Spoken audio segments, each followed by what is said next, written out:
Olympe de Gouges. La femme naît libre et demeure égale à l'homme en droit. Les distinctions sociales ne peuvent être fondées que sur l'utilité commune.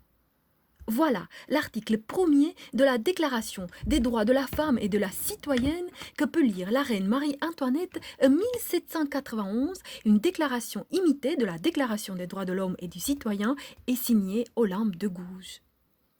Marie-Antoinette ne donne aucune suite à cette entreprise hardie dans une époque où toute tentative d'émancipation des femmes est traitée par le mépris des hommes.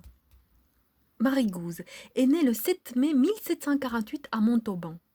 Sa mère lui dit-elle la vérité lorsqu'elle lui affirme que son vrai père est le poète Lefranc de Pompignan, que Voltaire a ridiculisé pour des siècles? Peut-être.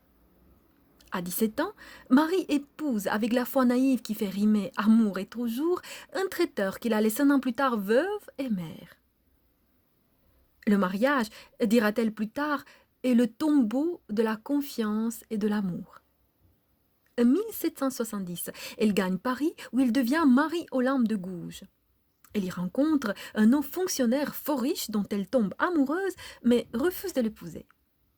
Bien avant la Révolution, elle prend la défense des esclaves noirs dans une pièce de théâtre qui la rend célèbre, Zamore e Mirza. Dès 1789, elle tente par ses écrits de proposer aux hommes politiques en place des réformes sociales de toutes sortes, dont beaucoup amélioreraient la condition féminine. Elle demande, par exemple, la création des maternités. Républicaine, opposée à la mort de Louis XVI, ce qui la rend suspecte, moquée, méprisée dans son action, ses publications, horrifiée par les massacres de septembre 1792, elle s'en prend à Danton, puis à Marat, à Robespierre, enfant qui l'a fait arrêter le 6 août 1793.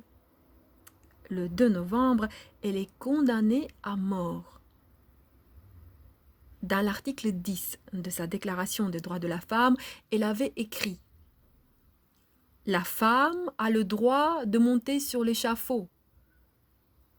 Elle doit avoir également celui de monter à la tribune.